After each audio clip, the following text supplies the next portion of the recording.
Hello there. You are listening to the Jack Halford Podcast. Today I'm speaking to a little stick man made of wood. I found him earlier. I was looking for something to make into a microphone. It was either this, a bunch of tulips, a fire extinguisher, or a ukulele, but I like this little wooden man. I'd like to start with a quote by William Blake. If the doors of perception were cleansed, man would see life as it is. Infinite. Ha ha ha ha ha. I might have paraphrased that. It might not have been completely correct. But anyway, what does that quote mean?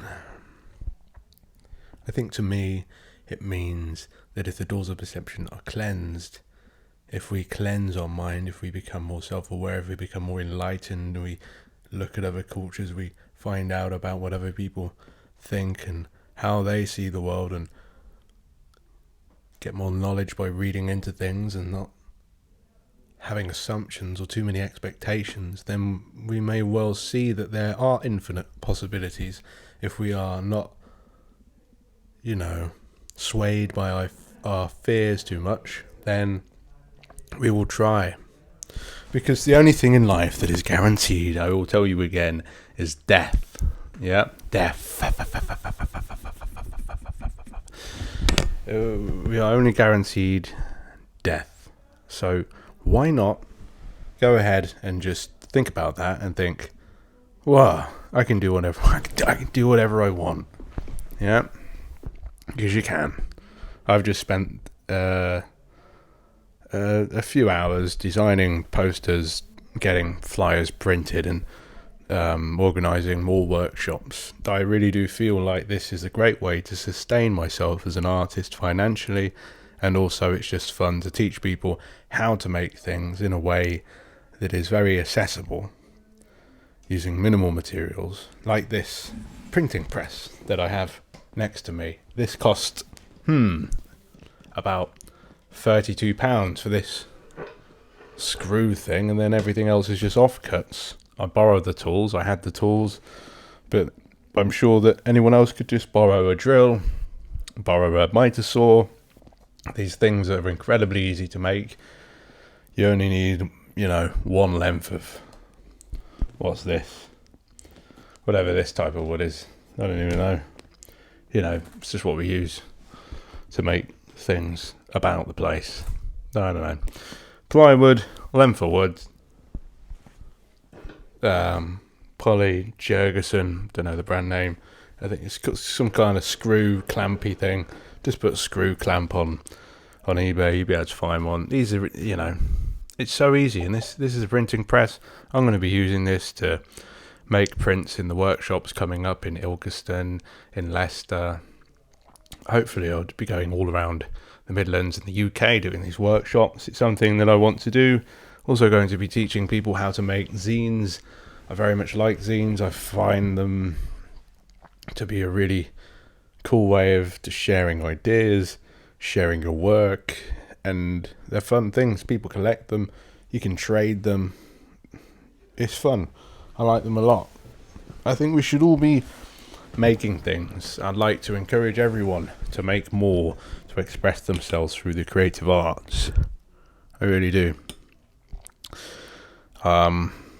Especially children. But when we grow up, sometimes we'll stop making things because we'll think, oh, that's what children do. But we're all children. We don't really feel any different to how we felt when we were children, apart from being a bit more achy. We're still the same inside. Don't let life make you into some boring old curmudgeon old farts, alright? Continue to play and have fun and explore the world and think in a weird way and use your imagination, for God's sake. I mean, why do adults do drugs if they weren't interested in playing still, Kids do them too. We shouldn't encourage that. Although we should be honest with them. you know.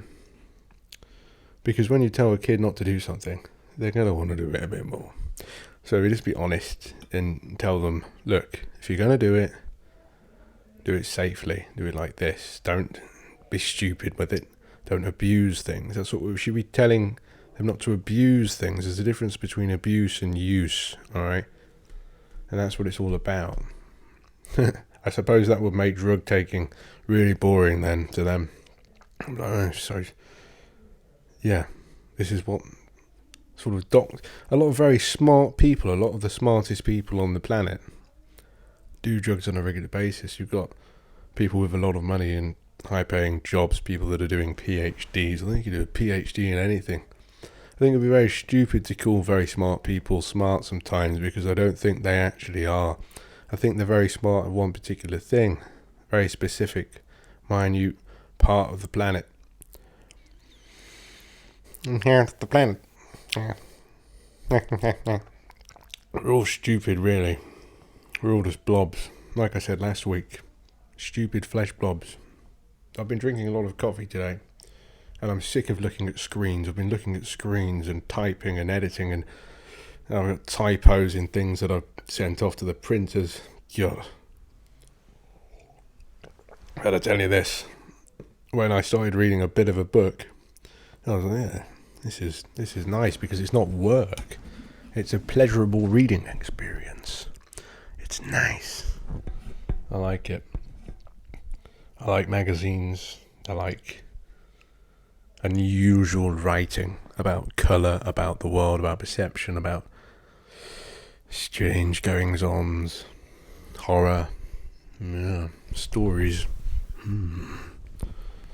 animals.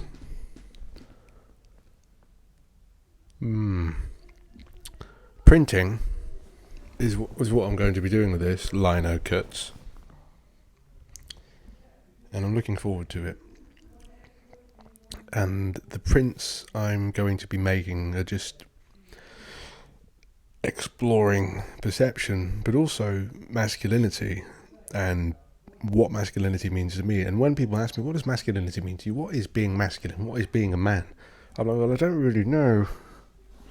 But I suppose it's being strong, and I suppose it's being a bit reserved with how you express how you feel deep down. And I'm not sure whether that's good or not. I don't think we should be crying out everything we feel all the time, but I don't think we should be hiding and bottling things up in an unhealthy way. I don't think you become a burden when you share things that you feel. It's just how you share them. Sometimes it needs to get out, and it's better for it to come out in a conversation than in anger, angry actions, road rage, fights, self-destructive mechanisms to cope. You know, we need to have conversations, which is what I'm trying to do. So I've been doing a lot of ink drawings. Let me just get them. You stay there, man. Is that man gonna... I'm gonna leave you there.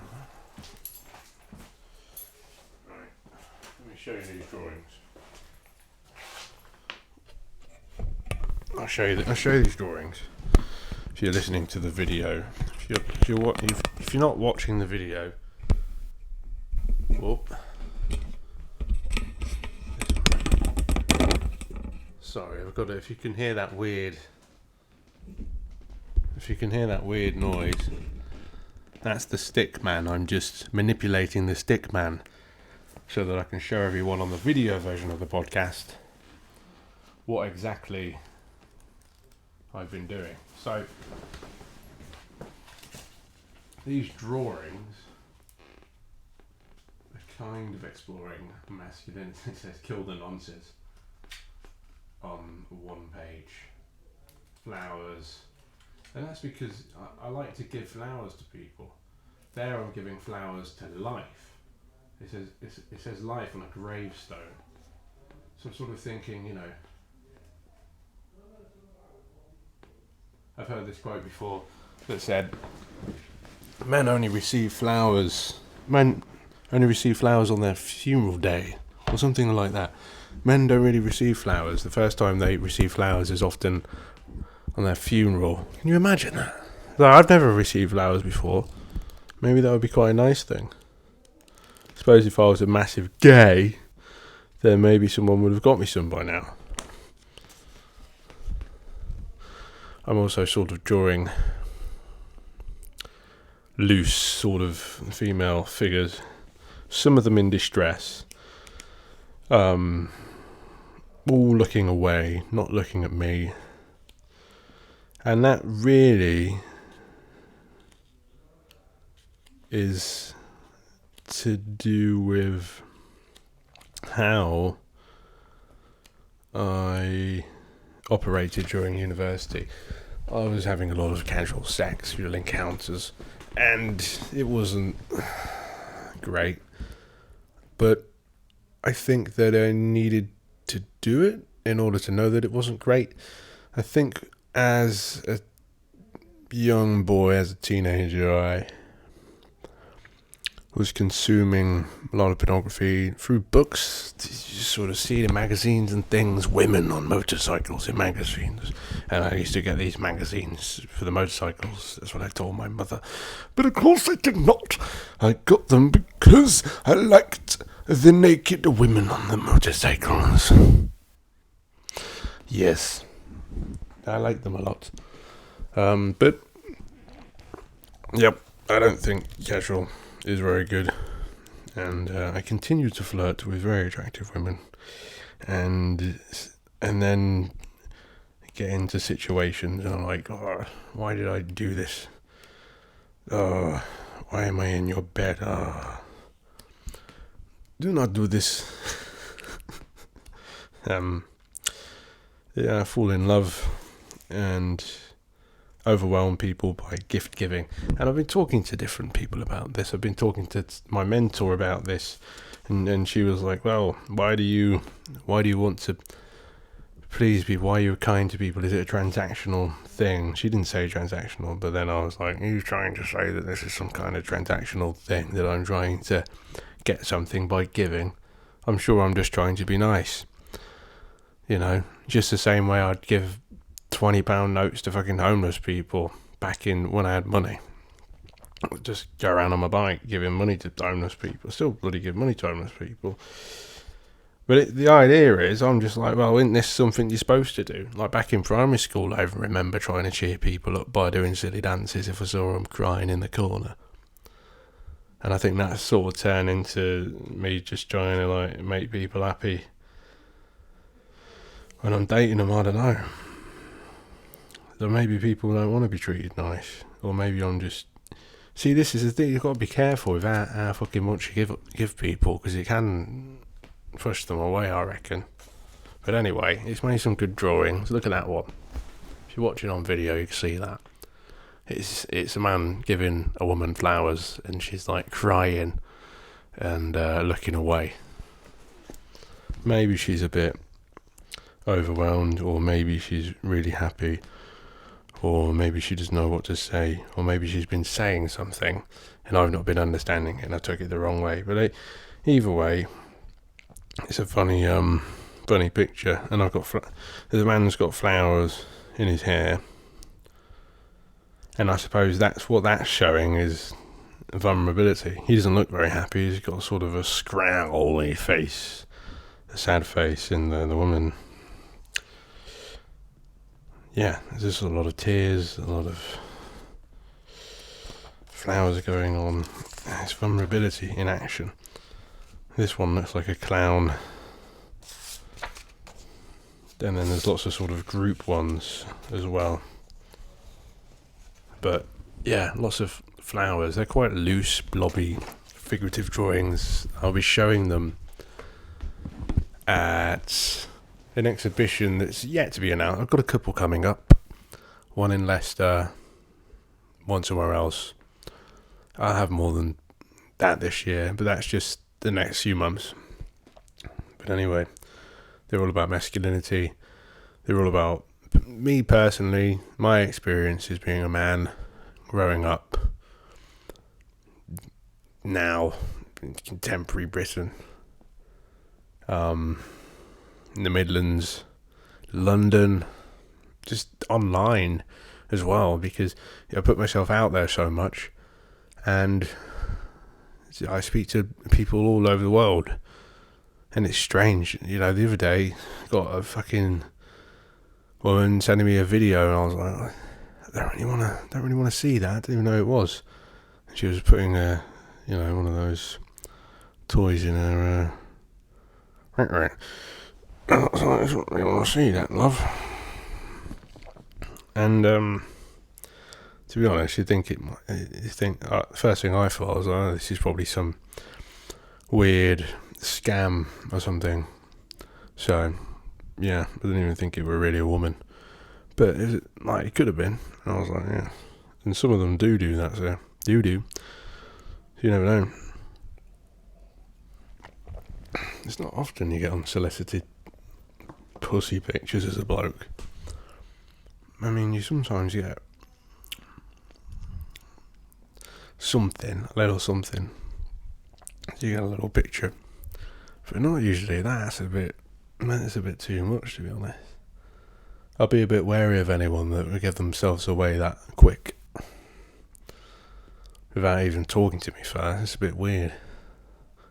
To be honest, it's violent, isn't it? But hey, she wasn't that bad. But I love doing these drawings. I was watching Bronson. Tom Hardy playing Bronson. That's just such a good actor, very handsome man. And I was doing these drawings as I was watching that. It's one of my favourite films. And it's the film that made me want a really big neck. It did inspire me to work my back and shoulders and everything out more. And now I have got quite an impressive back, and I keep going because I've got a powerlifting competition in June, and I'll probably do another strongman. But I'm not bulking up in a dirty way this year. I am doing it properly. Chicken, rice, peppers, broccoli. Properly. It's good. You've got to be healthy if you want to get strong. If you're unhealthy, you're just going to be out of breath. So you can get strong, but a lot of people on steroids are just out of breath all the time. This is why I think running and cycling is still important to me. Sure, it will take longer to get bigger, but it's going to be a better kind of bigger. It's going to be a healthier, bigger and stronger and fitter. I'll have stamina and be able to lift. I hit a PB on the bench the other day. It was only 105 kilos, but to me, it took me a long time to be able to get over 100 kilos on the bench. And I did 190 on the deadlift the other day. I could do that anyway. I went for 200, but I only got it a few inches off the floor. But I reckon I'll hit that in a few weeks. The overhead press is helping me bench, I think, because I'm getting stronger shoulders, and I'm not having much trouble now shoulder pressing 60 kilos, which is lovely to be able to just press 60 kilos above your head, because it's quite a lot. Yeah. I think being able to lift and being able to run long distance makes me better able to see all of the possibilities. It's like that quote that I shared at the start of this podcast. When the doors of perceptions are cleansed, man, let me just read it out from here, because it's in this. If the doors of perception were cleansed, everything would appear to man as it is, infinite. Which Aldous Huxley is quoted from, I was going to say William Blake, Blanca, at the start of his book, The Doors of Perception. And again, I think that just doing stuff, just going out there and doing stuff, kind of just cleanse your doors of perception. It cleanses your way of seeing. You're like, well, all these past experiences have stopped me from doing that, but I did it anyway. And now I can see that there are brilliant, grand possibilities now, that I can see that I can do this. Now maybe I'll try something even harder, And, what's the point of having goals you know you can achieve? Set some goals that you're, like, not sure that you're going to be able to achieve. I hear a lot of people saying, because it's not really that impressive if you achieve something you think you can achieve, is it? I think it's way more impressive and will make you feel even better if you can achieve something that you didn't think you could. So set some delusional goals. And it's not actually delusional. You just have to work hard towards them. It doesn't matter if you fail. It's just learning. Failure is learning. It's part of life. And if you are scared because you might fail, then you're never going to get anywhere, are you? It's like I keep getting in my head, what if no one buys a ticket to this hire I've got? So what? It's going to make me work harder to promote it, to get the flyers out and the posters done, to make videos, to work hard, to keep making work. And if one person turns up, that's one person that's come in and I'm going to teach them, it's going to be a one-on-one sesh. So what? I'm going to do it. It's going to be cool. So just go out there and just do stuff. Alright? Man, it's like I've come a long way. Because in 2017, 2018, I was just sitting in the garage, eating cheese toasties, watching YouTube videos, drinking beers, overweight, had a girlfriend I didn't really like. It's just crazy that I had a girlfriend. But I did. We were together for like 2 years, but then I was like, I don't know if I really like you or not. She was lovely. Great woman, actually. But I was just, I don't think we're compatible. So we had to break it off. And I was, and that was after I got fit. And I was like, I'm going to sort all my shit out. Then I applied to uni, got in uni, didn't get in uni, applied again, got in. Persistence. I think to persist and to just keep attacking it and to keep trying to get it is the way to go. We're all going to die. So if I can just do stuff. Because if you don't, you're going to regret not doing it. I keep thinking, it's so easy, I want to book a holiday, blah, blah, blah. No. I'll spend my money on hiring out buildings, buying materials that I can make more money from. If I'm going to go on holiday, I want to go to an interesting place to make connections, to meet interesting people, other artists, psychologists, philosophers. I was up the other day until like midnight, actually, talking to a brilliant woman in Bulgaria online who is a philosopher, psychology sort of teacher, and I had an amazing conversation. It's so amazing how you can meet people online and you can have an effect on them. And you can meet them and you can go and meet them. And apparently Bulgaria is very cheap, which is attractive to me. So I might have to visit and I might have to have a look at the galleries and the things there, the Roman baths and things. I think it's very good to explore other cultures. It's definitely something that I like to do. Germany as well, I quite like. Berlin. But then again, when there's a lot of artists in a place, I'm not really sure. Like, I like places like this in the Midlands where there's a lot of artists, but there's not really a scene, like a really big scene. So I want to help to bring that about, which is why I'm sticking around here. Going to other places but coming back. I want the Midlands to be a popping place for the arts, not just London. Like, I'll go there, yeah, sure, but I don't like it. I think it's a cesspit. I think the rent's too high. I think people paying that rent is annoying, because that's just sort of saying to landlords, yeah, we'll pay it. And that ain't good, because a lot of these people that are paying £700 for a bedroom ain't even from London. So they're just making it hard for actual Londoners who don't have much to live there. Winds me up. But saying that, everyone should be able to bloody live wherever they want to live, don't they? Shouldn't they? Yeah, I'm a man of the earth, man of the planet. I want to be able to up sticks and go wherever I want. So yeah.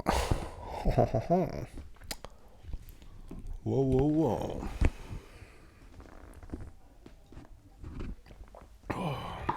Very nice coffee from the local coffee shop, Saints of Mocha. Very good. Best coffee shop in Leicester. Best one. Brilliant set of people that run it as well. Nice lads. Nice. What else we got to talk about today? I haven't painted. Well, actually, that's a lie, because I was doing some painting the other day with the kids. But I haven't painted in the studio for a week or two. Maybe even more. Sometimes I just do a little bit. But, God, it's quite good, though, not to paint for a bit and then to come back to it. Because I keep looking at them thinking, God, I really want to paint. So I might have to start some new ones. Because the colours are really inspiring me. I'm just looking at them.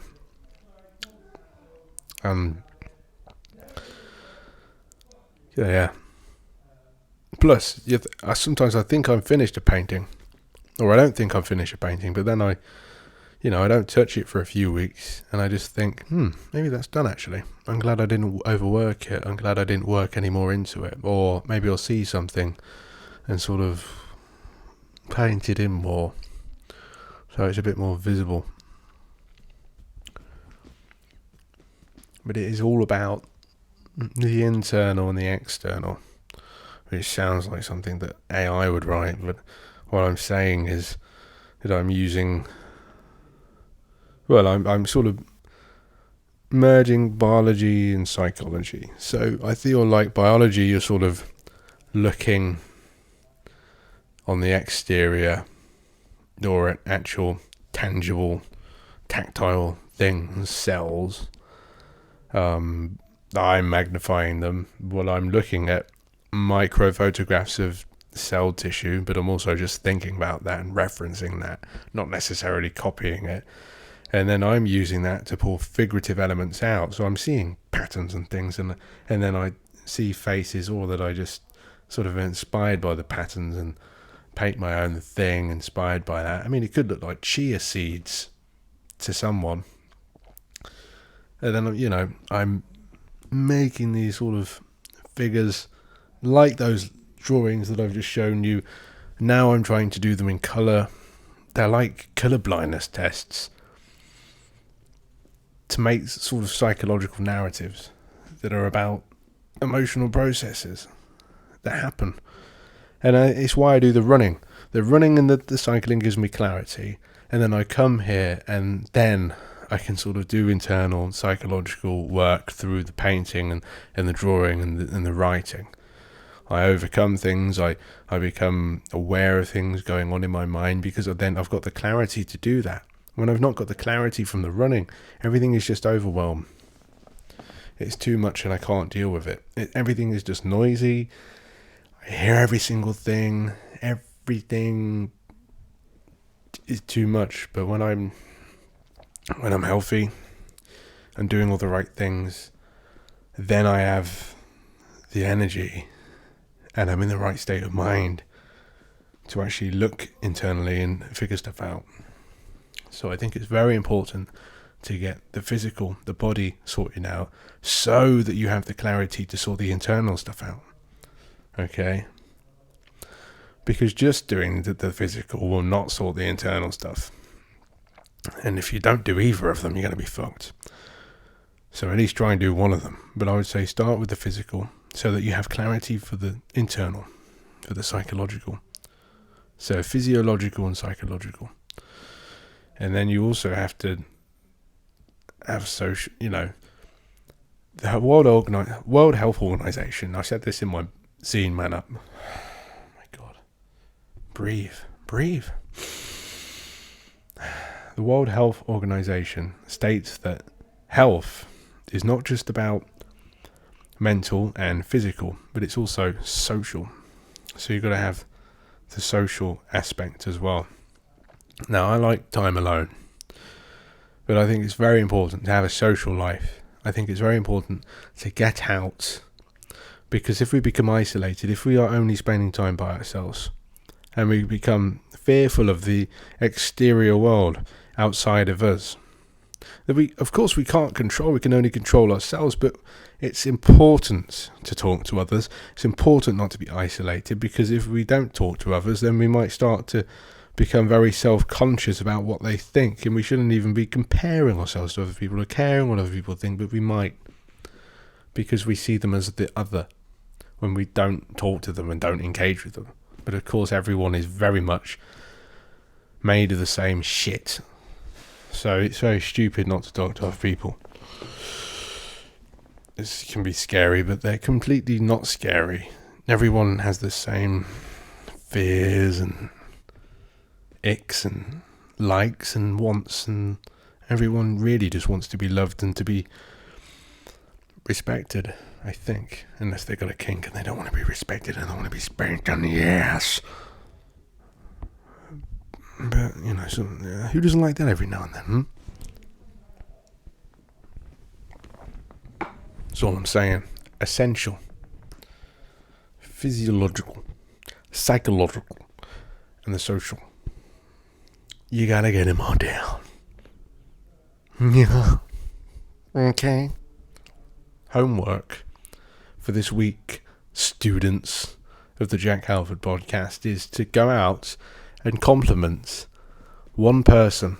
No, two people. Two separate people. I want you to give two separate people a compliment. It doesn't matter if you know them or not. But just try and compliment two people on something they're wearing, on the way they smell, the way they have solved the problem, if they've done something impressive. You just, two people, give them a compliment. It'll make you feel good, it'll make them feel good. It's a conversation starter. You might make a new friend. It's just a nice thing to do. Try and compliment more people, especially men, but women as well. Some people are very, they're like, oh, maybe I shouldn't compliment, maybe they'll take it the wrong way. No, just fucking do it. Who cares if they take it the wrong way? Then that's their problem. Obviously, you don't go up to someone and say you got a nice pussy or something. That's fucking weird. But say, oh, I like your scarf. That's a nice, colourful scarf, or whatever. Or like the way you've done that. I can't think of any bloody examples. But I've been at art openings. I said, well, I like your jacket. That's nice. Where'd you get that from? And you just start talking to people, and then before you know it, you're hitting it off. So this is also a good way to sort of overcome the fear of other people, because it can be really easy to become, inside your own head too much. Not good. That's why working's good. I wasn't working for ages. I was like, I'm just going to be an artist. Yeah, but I need to sustain that, so I've had to get other work. And doing that, speaking to all these different people, actually working makes you feel good for one, exhausted for two, but when you're not working, you're making sure you're making the most of your time, unless you're really fucking shattered. But I'm trying to make the most of my bloody time, because I don't want to be working all the bloody time for other people. I want to be working with other people and helping them. And this job is very rewarding, I'm going to say. But yeah, I just want to make the most of my time and do what I want to do the way I want to do it. Yeah, what was my point? I don't know. Just do cool shit. Just do it. Just go out there and do it. I'm doing it. Why can't you do it? Of course you can. Anyone can. Don't matter. Yeah. There's people out there with no arms and legs jumping in fucking swimming pools. Then they can swim. I've been to the Special Olympics and seen men with like nubbed arms and legs and things jump into swimming pools and swim faster than I can. Anyone can do anything if they put their mind to it. Alright. Disabled, like I'm disabled. I've got, Asperger's syndrome. And when I first found that out, when I was a teenager, I was like, oh God, I've got that. What the fuck? I don't have that. And then I was like, you know what? Actually, it's a good thing that I've been diagnosed, because I got, in hindsight, I can see this now, because I got the support that I needed to be less of a dickhead. I still am, of course. Said some stupid stuff. Well, I say stupid stuff all the time, but you know, so what? At least I fucking tried to say something, make someone laugh. But see, even though I've got this, I've been diagnosed as this, it doesn't mean that I can't do something. In fact, the fact that I think differently to everyone else actually something that's quite good. Which I try and tell kids I work with.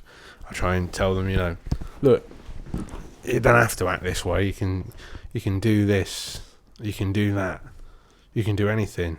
If you see someone doing something, that's a way to make money. And we shouldn't just be thinking of money. We should just be thinking that's an interesting thing to do, so why not just go and do it? And that can turn into a job. Anything can be a job these days. If you can video it, you can. Like there's 7 billion people on this planet, and I'm pretty sure that you could make anything into a job. You could make sniffing toes into a job if you wanted to. You could figure it out. Become some kind of like toe sniffing medium, and people would hire you for a laugh for stag do's. You're just fucking good at marketing. You can do anything. I've sold dirt to people before in little bags because of how I marketed it. It's true. Though I gave little bags of dirt away with a zine I made, and I basically just said, look, this is Halford terracotta. It was clay that I fired and ground down, but still basically just little bags of dirt. You can do anything is possible. If the doors of perception are cleansed, then you'll see life for what it is. Infinite. I keep paraphrasing, I keep saying it wrong, it doesn't really matter. Because of course there is infinite possibilities. And where you are now doesn't necessarily mean you're going to be there tomorrow or the next day. You just got to start doing stuff. Nothing happens overnight. But a shift in attitude can happen right now. So why don't you just change? Why don't you do the thing that you want to go and do? Why are you still listening to this? Please, keep listening. I don't know. I don't really care. It's not like I've got sponsors or anything. It's just fucking me. Well, I keep shouting out my favourite coffee shop. I've told you I'm doing workshops. But of course I'm doing workshops here at Two Queens from the 26th of May, which is a Sunday, till the 29th of May, which is Wednesday. So I'm doing them on the 26th, the 27th, the 28th and the 29th. And in the mornings I'm doing lino cut workshops. So I'll be teaching you how to do lino cuts. I'll be showing you how to use this handmade press that I've made here to press your lino cut prints and print onto paper and maybe some other materials that I'll have around. And I will also be doing zine making and collage making workshops in the afternoons.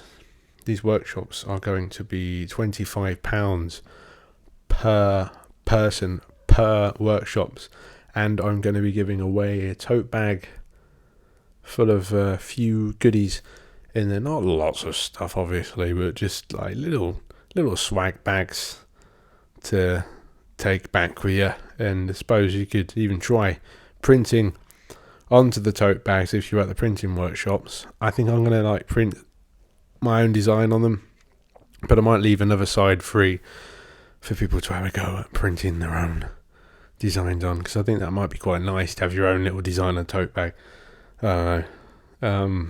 Yeah, so it's a fun thing to do, and you can book tickets to do those workshops on jackhalford.com. That's jackhalford.com. There will probably be a link in the description on the podcast streaming service or YouTube or whatever you're listening to this on. There'll be a link. If there's not, It's jackhalford.com. jackhalford.com. Make sure you book a ticket or download a free PDF of how to make a zine. There's only one way. If you come to the workshop, I'll show you, 3 different ways to put pieces of paper together. That's all it is. It's just putting pieces of paper together. But if you come to me, I'll show you how to make it look cool, how to make cool collages, and it's also just a nice thing.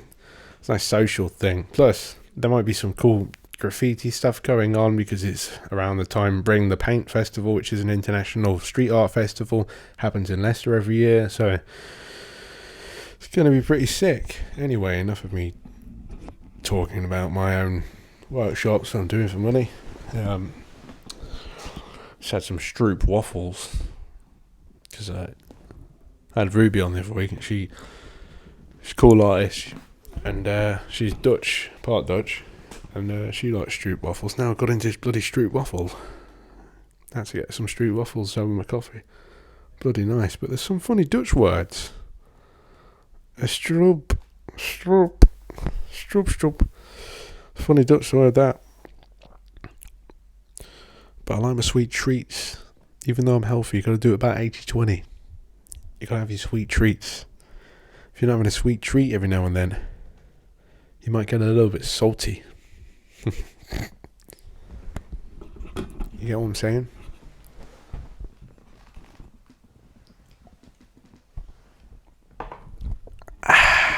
Nice. You can do anything. Trust. Oh. Oh. Wow.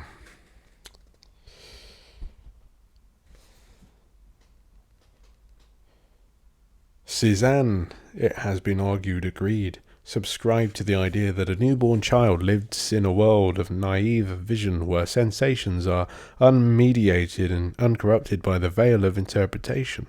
The work of the painter was to observe nature as it was beneath this veil, to imagine the world as it was before it had been converted into a network of concepts and objects.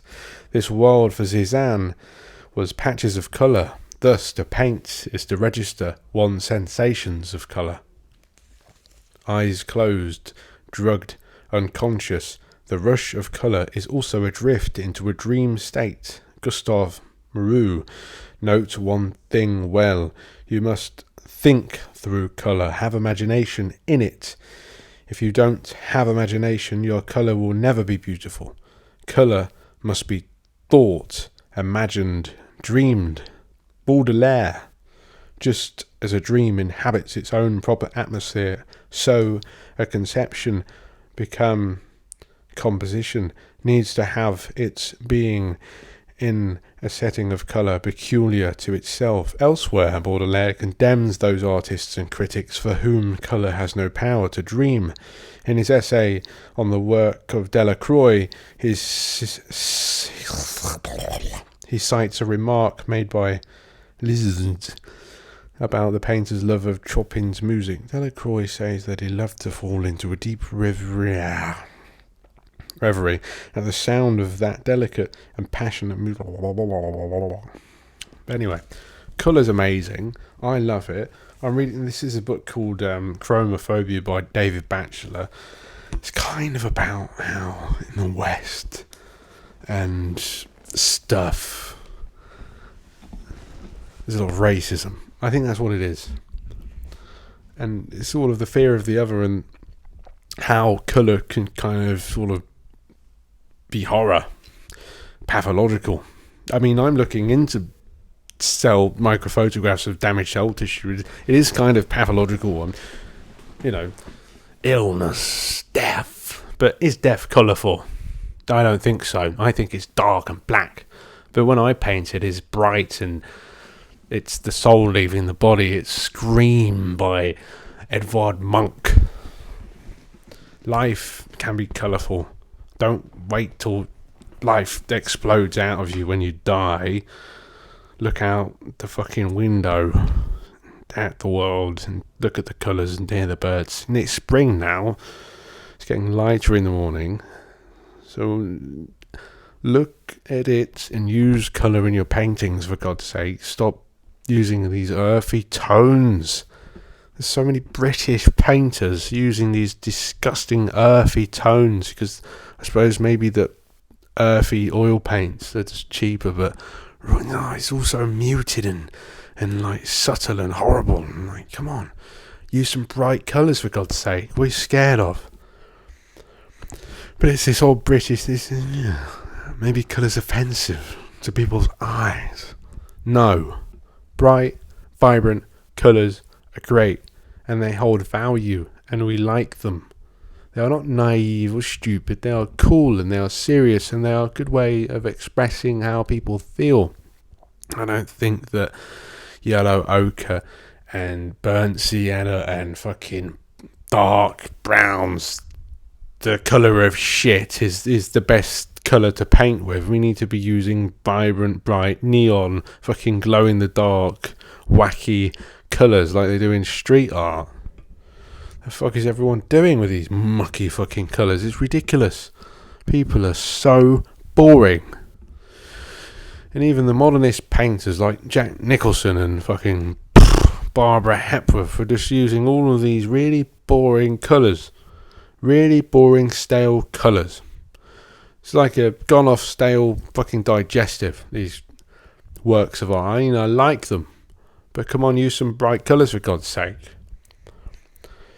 Ridiculous. Now we've got access to all these brilliant synthetic light fast colours, and they've got great light fastness. Means they're going to last long. They don't get damaged by the sun. They're going to last a long time, so we can use them. And if we underpaint with really bright whites before we put these vibrant colours down, then they're going to last a long time, and maybe we can even protect them with varnish and stuff. But just look into it. Understand how these paints work. It's not hard. There's a lot of YouTube videos about how to use grounds properly. And what is a ground? What is painting ground? Well, Painting Ground is this nomadic curatorial project that I started up in 2020, inspired by the term painting ground. And painting ground is the ground that you put on before you paint. It can be anything from a gesso primer to an acrylic primer, all these different types of primers. Some people use PVA. You could call that a ground. Anything's a ground. Sometimes people don't even prime their substrate. To use the posh word for surface, the substrate. Yes, I am very serious. Yes. But colour is amazing, and we should be using it because it's there. If we're not using it, it's like people that wear grey all the time. Use some colour in your wardrobe, for God's sake. It's not childish and silly. Use it. Unless you're a soldier and you're trying to stay undercover, why can't you wear flamboyant colours? It doesn't make you a homosexual. But it wouldn't matter if I can come across as one of those, because we shouldn't be judging other people for what type of penis or vagina we're trying to put in our mouths at any one time. No. Come on, use some colours. You stupid idiots. Hermaphrodites. Shitty pum pum. Yeah. So I'm quite passionate about the colours there is in the world, because for a long time I was using these muted colours. I really liked them, but now, Rothko is so boring. I can look at the Rothko. It's very spiritual. It's like being in a bloody coffin. Is looking at a Rothko is like being trapped in a coffin. See, what you want to be looking at the Impressionists, although they use a lot of white. There's just white in between colour, but that's how the rainbow. Pardon me. That's how the rainbow worked. That was the colour escaping my body. That was the aspartame lined carbonated beverage I had called Pepsi Max. with my chicken and rice. Greens and blues and oranges, vibrant, bloody colours are great. Next, the really dark ones to really make them pop, like the Aboriginal paintings of Australian natives. Dots. Lots and lots of dots. It's pointillism too. Dots, dots, dots. And you think of Damien Hirst dots. They're not as exciting, but they kind of do remind you of the medical. Pills. When you start seeing things because you've been staring at light too much. That's kind of what they look like. Lots of dots. Damien Hirst, bit of a shitbag. Bit of an exploitative fellow. Not really sure about him or Tracy Emin. With a silly little bed. I kind of like it because I think that we shouldn't necessarily look down on women who are having a bad time. They shouldn't always have to sort of look pretty. I think that's very cool. Give people a break. Let people be sloppy sometimes. But also look after people so that they're not a slop all the time, because it ain't very good being a slop all the time. But there ain't nothing wrong with being a slop. There ain't nothing wrong with being a slop sometimes. Like, chill out. It's disrespectful to be like, oh, only makeup on today, you fucking bastard. No, I don't fucking never wear it. That's a lie. I've wore it before when I went to a sex party. But anyway, that's not something I like to do very much anymore. Or after I went there for the first time, anyway. I was blinded by the abundance of titties and puss. There was a man doing a helicopter with his cock on the dance floor. It was a very odd environment, to be sure.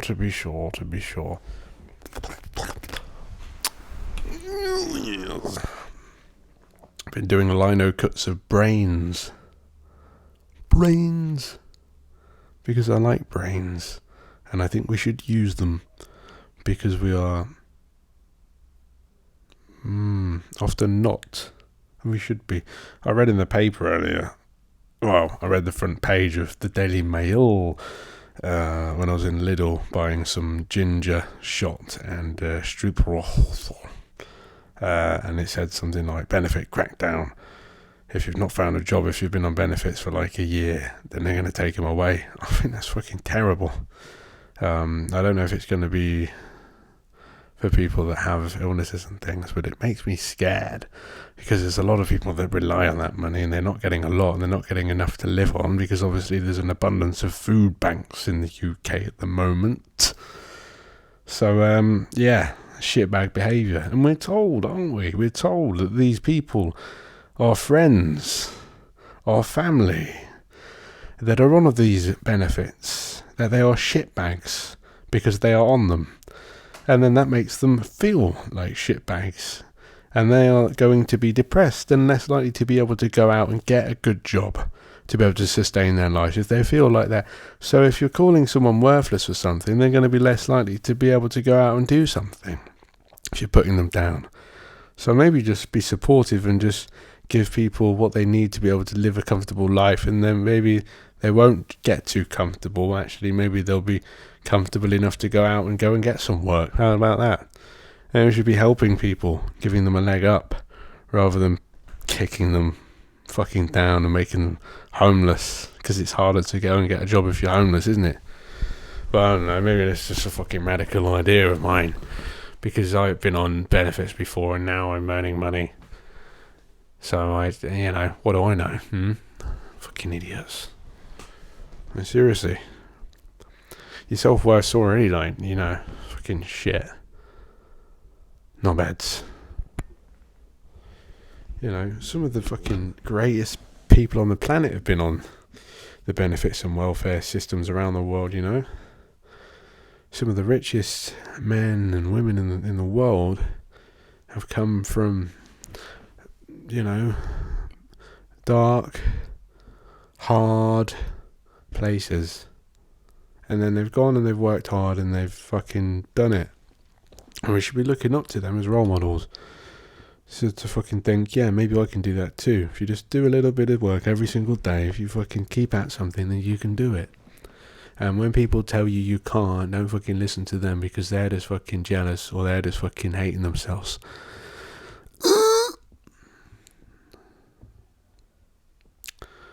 Wank wank. Anyway, I should stop rambling on because it's fucking late. But I've got all this energy, which is great, because I was fucking shattered after I did all the flyers and things of these workshops. But anyway, thank you very much for listening to this rambling and this shitting out of words. I love you all. I think that we should all embrace everyone else and just have acceptance of everything that's happening, and wake up and feel grateful that we have woken up, because we're not going to wake up one day. That's very much a truth that we should remember. So be kind, give 2 compliments to 2 different people over the next week, or whenever you're listening to this. If you're hearing this, 2 compliments to 2 different people, make them feel good. And tune in next week for the next podcast that I release every Sunday. Try and do it every Sunday. Sometimes it's late, sometimes it's early. So just subscribe and listen, or not, or do what the fuck you like. Comment. I don't give a shit. Just fucking engage. Just fucking go out in life and do something interesting, because it'll make you feel good. And yeah, it will help someone else to feel good. Rock and roll, baby. All right. Bye bye.